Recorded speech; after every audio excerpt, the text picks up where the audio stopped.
as we're beginning this next phase of impact and this next phase of our time together, moving beyond the fall equinox, heading toward the winter solstice, I would like to begin to empower you on a daily basis with just things that have made a difference, not just in my life, but in the lives of community members all over the world.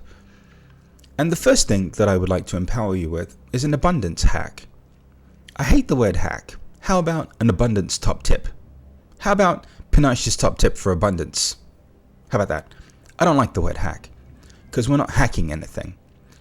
So, what we have to do is wake up from this illusion of scarcity, okay? Because I don't want you to live in any level of scarcity, all right?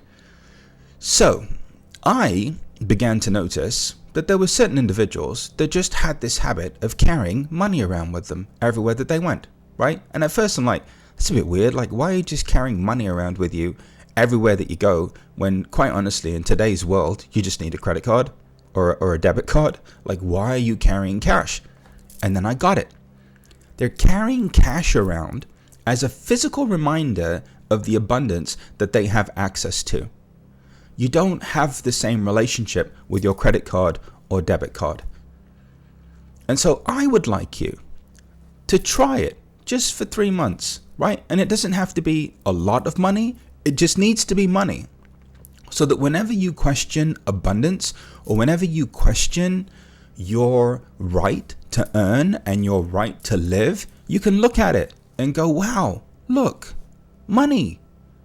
That way, in any moment where you feel there's a need for money or a need for remembering abundance, you can look at it. You can look at the energy. You can look at the energy of it and use it almost like a financial comfort blanket.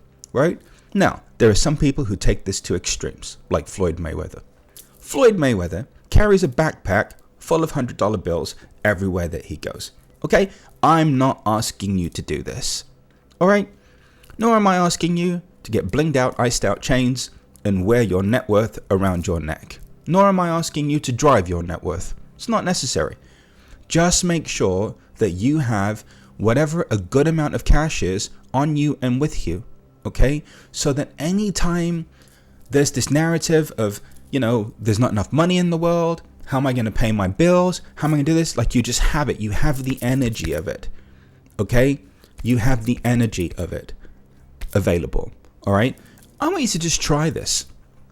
I want you to try it. I have to say to you that it has made a huge difference for so many members of our community to be able to access physical, tangible cash, right? To look at it and to be able to override all of the generational and inherited frameworks around money and abundance that they've received.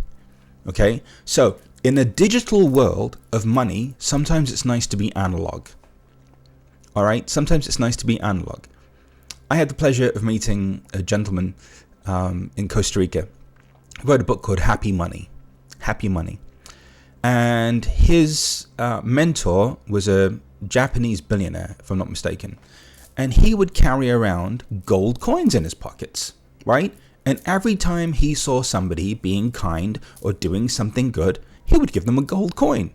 This is the kind of billionaire that he was. He was very philanthropic and wanted to lovingly acknowledge somebody's behavior as being kind or generous or loving. Yeah? Now, I'm not asking you to roll around with gold coins in your pockets, okay? What I'm saying is, how about we start to shift our relationship with money? Because some of you are still living inside of your inherited parental framework around money and finances.